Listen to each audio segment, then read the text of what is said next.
Meron po akong pin-repair na konti-ring slide. Sana po may pakita muna bago ako magpatuloy. Pwede po, Deputy Speaker Marcoleta. Law, ibig sabihin batas. So kaya ginawa ang batas sa isang democratic country na kung nasaan tayo ngayon is para maging pantay-pantay ang lahat ng tao. Sa classroom may batas, bawal lumabas o bawal lumabas. Pero pag nag-comply ka na bawal lumabas, pero may ginawa ka sa pinagbabawal nila, inayos mo yung law ng classroom nyo at sinubmit mo ulit, ay pwede nang pala ikaw lumabas. Mr. Speaker, No. my distinguished colleagues, hindi po nag-comply sa batas ang ABS-CBN, kaya hindi po sila pwedeng lumabas at magpalabas.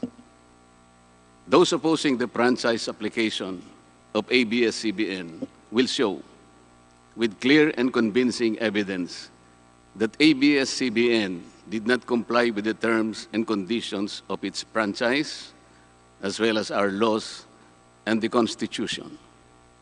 In fact, they will show in the succeeding hearings of the Committee on Legislative Franchises that ABS-CBN deliberately and with impunity violated the conditions of its legislative franchise and more so of our laws and the Constitution. Matagal na po kasi ang mga aligasyong ito. Hindi mamatay-matay, lumulutang sa internet, nasa labi ng mga Pilipino. Hindi seryosong binigyan ng pansin. Bakit po? Tikom ang bibig ng may kakayahang magsiwalat nito dahil takot sa maimpluwensyang network na kayang sirain ng tao, kandidato man o hindi. Salamat at ganap na nanindigan si Speaker Alan Peter Cayetano at hindi inalintana ang mga tuligsa sa kanya at pinayagan niya na magkaroon ng patas, bukas at malawak ang pagdinig sa mga aligasyong ito katulad ng nagaganap sa araw na ito. Ang banggit nga po sa John 8:32 ay ganito, "And you will know the truth, and the truth will set you free." Violation of the Constitution. Number 1, franchise is longer than 50 years. Hindi na po dapat payagan itong pagre-renew ng prangkisa ng ABS-CBN. Dapat na pong isara ang pinto para sa kanila. Bakit po? Because the ABS-CBN has been using the airwaves for more than 50 years. 53 years today, to be exact. Our Constitution says that Congress can grant a franchise of up to 50 years only.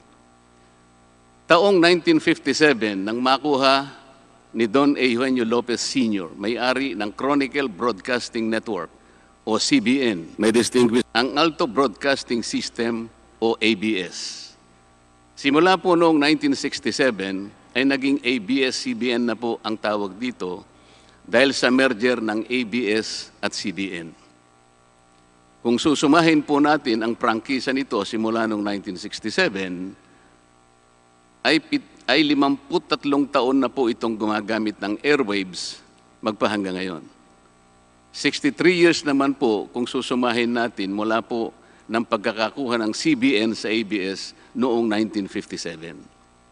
The Committee on Legislative Franchises should not allow itself to be used by ABS-CBN to again circumvent the Constitution and violate the categorical 50-year limitation imposed on franchises. Hindi na po dapat buhayin muli ng Kongreso ang prangkisa ng ABS-CBN sapagkat ayon po sa ating saligang batas, ang buhay ng prangkisa ay hindi dapat lumampas ng 50 taon. EDSA Revolution.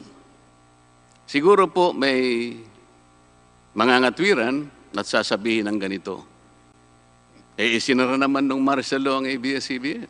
Di po ba? Dapat huwag bilangin ang panahon na yon.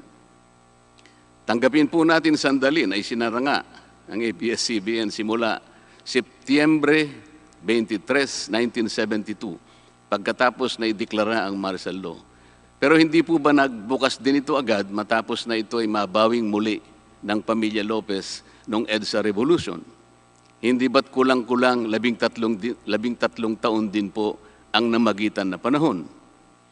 So let's assume that we subtract 13 years from the 63 years that ABS-CBN has been in operation starting 1957 when CBN acquired ABS. Hindi ba't 50 taon din po ang magiging resulta? Ibig pong sabihin, tapos na at paso na pa rin ang prangkisa ng ABS-CBN with or without martial law. Hindi ba't sobra-sobra pa rin ito at lalabag pa rin sa ating saligang batas? Naging palasak nga noong panahon ng martial law ang kantsaw na tama na, sobra na. Subalit ang mahalagang tanong po ng taong bayan na hindi pa nasasagot magpahanggang ngayon ay kung paano biglang nabawi ng mga Lopez ang ABS-CBN mula sa pag-aari ng gobyerno pagkatapos maitalaga ang Cory administration. Sinulatan po noon ni dating Senador Lorenzo Tanyada ang Presidential Commission on Good Government na isoli na sa mga Lopez ang ABS-CBN kahit may arbitration pang nagaganap sa pagitan ng pamahalaan at ABS-CBN. Na i-turn over po agad ang istasyon ng ABS-CBN sa mga Lopez sa kabila ng wala pang pagtukoy sa tunay na pagmeme-ari nito ayon sa kautusan sa Board of Administrators na binuo sa Letter of Instruction number 1 ni Pangulong Cory Aquino. Sa ngayon po ay wala man lang mailabas na papeles tungkol dito ang PCGG. Nagbayad po ba ang ABS-CBN sa Administrasyong Cory Aquino? Nag-public bidding po ba? Bakit tila ura-urada at habang magulo pa ang lahat dahil katatapos lang ng EDSA Revolution, ay biglang napasakamay na muli ng mga Lopez ang ABS-CBN?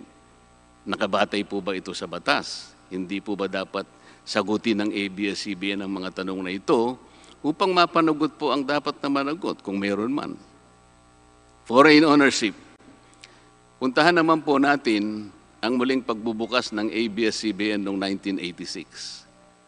Pati po kasi noong panahong yun ay may paglabag na rin sa ating saligang batas. Ano po kaya yun? Dahil Amerikano at hindi Pilipino ang may-ari at namahala sa ABS-CBN na mariing ipinagbabawal ng saligang batas. Congress should deny the franchise application of ABS-CBN for its clear violation of the Constitution, requiring 100% Filipino ownership and management of mass media companies. ABS-CBN's former president, Mr. Eugenio Gaby Lopez III, was an American citizen when he took the helm of the company in 1986 as director, then president, and then chairman in the later years. It was only in 2000 that he petitioned for recognition of Filipino citizenship and was issued a certificate of recognition as a Filipino citizen in 2002.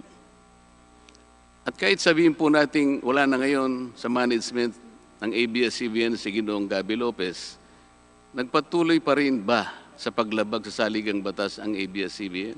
Opo. Dahil magpahanggang ngayon ay nagbebenta pa po sila sa mga banyaga, mga hindi Pilipino, ng pag-aari o ownership rights ng ABS-CBN. Through an intricate web of corporate layering, ABS-CBN lets non-Filipinos to own its common shares through the issuance of Philippine Depositary Receipts o PDRs. In September 1999, the ABS-CBN Holdings Corporation offered 132 million Philippine Depositary Receipts underlying the 132 million common shares of ABS-CBN. Immediately prior to the closing of the PDR's offering, Lopez Incorporated, the main stockholder of ABS-CBN Corporation, transferred 132 million ABS-CBN shares to ABS-CBN Holding Corporation, its alter ego. With the many rights afforded to the holders of these PDRs, most of whom, if not all, are foreigners, ABS-CBN Corporation virtually allowed these foreign holders beneficial ownership and potential voting rights. This is a circumvention of the strict foreign equity restriction imposed by the Constitution on mass media companies. Quite obviously, the ABS-CBN PDR instrument, a creative financial mechanism, is being used as a subterfuge to indirectly own the underlying ABS-CBN shares of stock. Violation of workers' rights under the Constitution. ABS-CBN violated the rights of its own workers. It denied them their just share in production as required by the Constitution. It committed unfair labor practices, which consequently denied its employees the benefits required by law to be provided to all employees. Isang halimbawa po dito ay ang asunto na isinampa ng halos 100 o mahigit sa 100 manggagawa ng ABS-CBN sa National Labor Relations Commission o NLRC dahil sa pagtanggal sa kanila dahil sila raw ay mga talents lamang at hindi mga regular na empleyado. Nanalo po ang mga manggagawa sa NLRC at maging sa Court of Appeals. Bakit hindi na lang nila sinunod ang hatol at umapila pa ang ABS-CBN sa Korte Suprema? Ito ba yung sinasabi po kanina sa opening salvo na ang pagmamahal sa kanilang kapamilya ay ganun na lamang? Mali naman po yata na sabihin ng ABS-CBN na lampas sa 11,000 ang mga empleyado nito dahil kung ito po ay masusi nating iimbestigahan, may 2,661 at isa lamang. 2,661 ang mga regular na empleyado nito. Ang karamihan po o mahigit na 8,500 na kawani ng ABS-CBN ay tinagurian nilang independent contractors or talents, project workers at contractuals lamang kahit na pang-regular na empleyo ang trabaho nila. Ayon po sa ating labor code, kapag pang-regular ang tungkulin ng isang manggagawa, dapat siyang gawing regular employee. Hindi dapat contractual. Hindi dapat independent contractor, talent, o kaya'y project worker lang. Malinaw na labag sa batas ang ginagawa ng ABS-CBN. Sana ay ibalita rin po ito ng TV Patrol upang mabunyag ang libu-libong endo sa kanilang bakuran. ABS-CBN has not regularized its contractual workers and talents despite performing the functions of regular workers. It even forced some of its workers to sign employment contracts containing waiver of the right to regularization. And those who refuse were unceremoniously terminated from work. ABS-CBN has subcontracted most of its production work to subcontractor production companies, despite the fact that production is directly related to its core business. These production entities are paid minimally, whose workers obviously get lesser benefits and take-home pay compared to ABS-CBN's regular employees. And yet, the profit generated by ABS-CBN from its independent production companies appear greater than its expenses, especially those expenses that are even deductible for income tax purposes. Kung kaya't hindi po may kakaila sa publiko na napakarami ng labor cases na hinarap at haharapin pa ng ABS-CBN. Ang masaklap pa po dito ni hindi nagbibigay ng contribution ang ABS-CBN para sa benepisyo ng kanilang mga empleyado. Dahil po sa 2,661 lang ang regular employees nito, ang mga ito lang ang may benepisyo. Ang iba po na mahigit 8,500 na nagtatrabaho sa ABS-CBN ay wala po ni katiting na government-mandated benefits na natatanggap katulad ng SSS, PhilHealth o kaya Pag-ibig. Kanina po sa opening salvo, narinig po natin na ang kanila pong isinasangkalan ay yung kanila pong mga kawani, mga manggagawa. Ang kongreso pong ito ay nakikidalamhati. Nalulungkot din po. Bakit naman po hindi? Kung pwede po nating ipaghalimbawa, sandali lamang po, ang ABS-CBN sa isang jeepney driver. Alam po niya na wala siyang prangkisa. Nagsakay po siya ng napakaraming pasahero. Yung mga pasahero naman po, bago sumakay doon, hindi naman niya tatanungin sa driver, Mamang driver, mamang chauffeur, kayo po ba ay may prangkisa? Yung rota po ba ninyo, pinapayagan yan? Wala pong nagtatanong na gano'n kasi mabilisan pare-pareho pong nagmamadali. Ano pong masita siya ng LTFRB? Gagamitin po ba nung driver na yon o nung taxi driver na yon o yung bus operator na yon?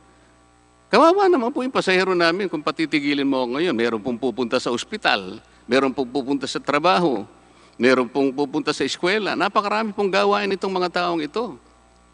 Ito po ba ang ibibigay po ninyong halimbawa? Hindi po ba dapat kayo muna ang kauna-unahan na nag-isip ng kapakanan nila? Ilagay ninyo sa magandang kalagayan ang pagpapatupad ng prangkisa ninyo at wala pong malalagay sa alanganin. Huwag po ninyong isasangkalan ngayon ang inyong mga manggagawa at kani-kanilang pamilya. Hindi po ganun. Sasagutin po ninyong aligasyon na ito, hindi po sa pamamagitan ng emotional appeal. If this indeed the true house of the people, the Committee on Legislative Franchises must side with the poor workers of ABS-CBN in denying its franchise, justice to them will be finally served, although ironically, this will also entail some sacrifice on their part. Political bias. ABS-CBN has been biased and partisan in favor of particular candidates and against certain candidates during the 2010 and 2016 presidential elections, contrary to the terms of its franchise and in violation of the Omnibus Election Code. Hindi naman po lingid sa kalaman ng marami, kung hindi man lahat, kung paano naging pro-Noynoy Aquino ang ABS-CBN noong 2010 at pro-Grace po at Lenny Robredo naman noong 2016. It is also a matter of record that ABS-CBN failed to air some of President Duterte's political advertisements during the 2016 campaign period, despite receiving the payment for said political ads. Ang masakit po dito, kung hindi pa sila pinigilan ng korte sa pamamagitan ng isang TRO, ay nakahanda na palang ipalabas ng ABS-CBN sa bisperas mismo ng pagtatapos ng campaign period ng 2016 presidential elections. Ang mga anti-Duterte advertisements na binayaran ng isang dating senador, sinadya ang timing para hindi bigyan ng pagkakataong makasagot pa si Mayor Duterte na noon ay kandidato bilang presidente. Mabuti na lamang at napahinuhod ng ang korte ng petisyon ni Speaker Alan Peter Cayetano na noon po ay Vice Presidential Candidate ni Pangulong Duterte at dagliang nag-issue ng TRO ang korte sa ABS-CBN. It is now a public knowledge that President Rodrigo Duterte and Speaker Alan Peter Cayetano expressed their disappointments over ABS-CBN's unfair reportings and meddling in previous elections. For those opposing the franchise application, hindi na po dapat payagan ng ABS-CBN na muling pakialaman ang politika sa ating bansa. Panahon na para ang taong bayan ang pumili ng mga namumuno na gusto nila at hindi ang napipisil ng ABS-CBN. Paalala lang po sa ABS-CBN, you are a broadcasting company, not a political kingmaker. Either you play ball or you play fair. Multiple channels in one franchise. Mga kababayan, inabuso po ng ABS-CBN ang kanilang prangkisa. Sa hindi nila may paliwanag na dahilan o maaari namang sinadya na gamitin ang kanyang prangkisa para sa isang channel lamang, pero gumamit pa ng ibang prangkisa ng telekomunikasyon na hindi naman pang broadcast upang mas kumita at makapagbenta sa pamamagitan ng maraming channels. ABS-CBN violated the terms and conditions of its franchise by offering its TV Plus boxes for a one-time fee but using the free-to-air signal authorized in the franchise granted by Congress at no cost to ABS-CBN. Tubong lugaw, ika nga. But this practice of ABS-CBN without permission from Congress or the National Telecommunication Commission is killing the cable industry, which depends on monthly based subscription of its clientele. At bukod po sa pagbebenta ng TV Plus box sa publiko, sa Kapamilya Box Office Channel na nakapaloob dito, ay nagawa pang maningil ang ABS-CBN sa bawat pelikulang gustong mapanood ng publiko sa KBO Channel. Ibinenta na nga ang TV Plus box, ibinenta pa rin ang mga palabas na pwedeng mapanood sa TV Plus box. Dobleng tubong lugaw na po ito. Hindi po saklaw ang mga ito sa prangkisa na ipinagkaloob ng Kongreso sa ABS-CBN.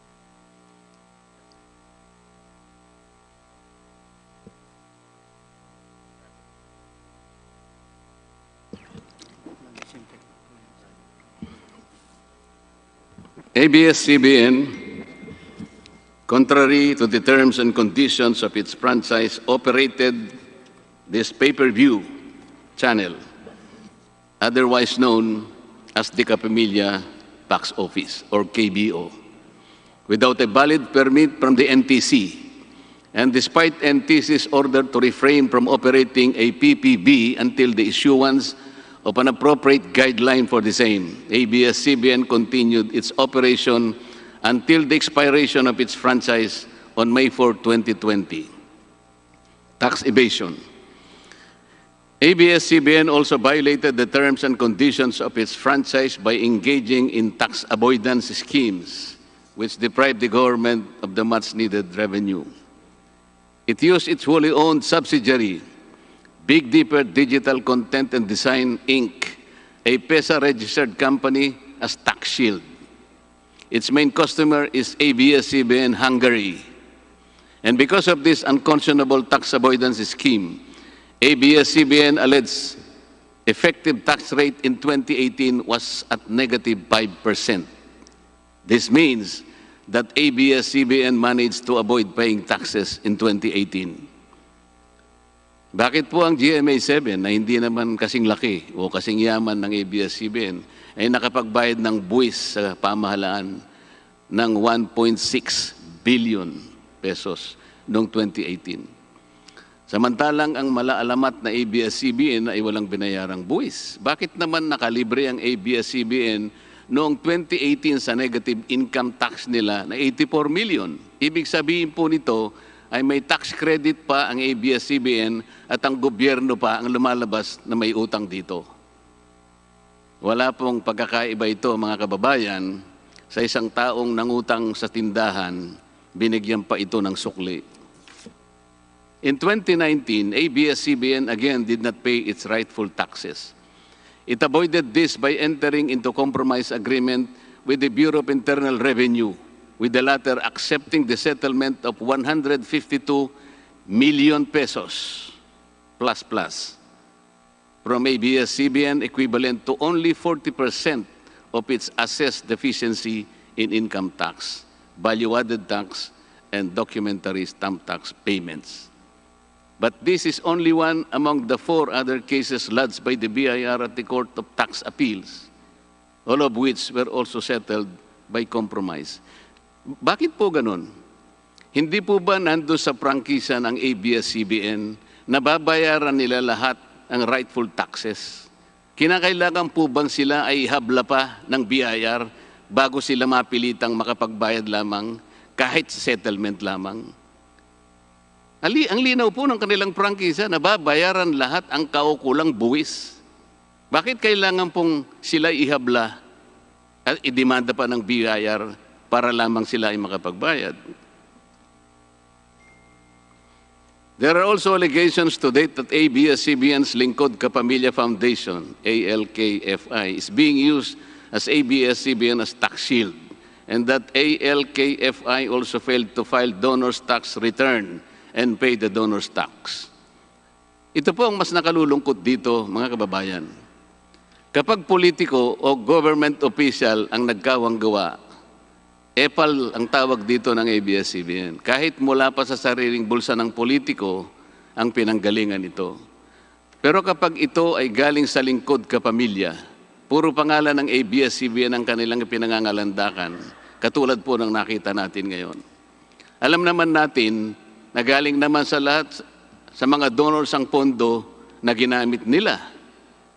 Meron po kayang nanggaling sa yaman ng ABS-CBN. Di baling ang pantulong ng ABS-CBN ay galing sa donasyon ng ibang tao. Di baling ang perang pantulong ay mula sa tax avoidance ng kumpanya. Ang mahalaga ay mapalabas nila sa pamamagitan ng sa mamamayan, katulad po ng nakita natin ngayon na napakabuti at napakabait ng ABS-CBN.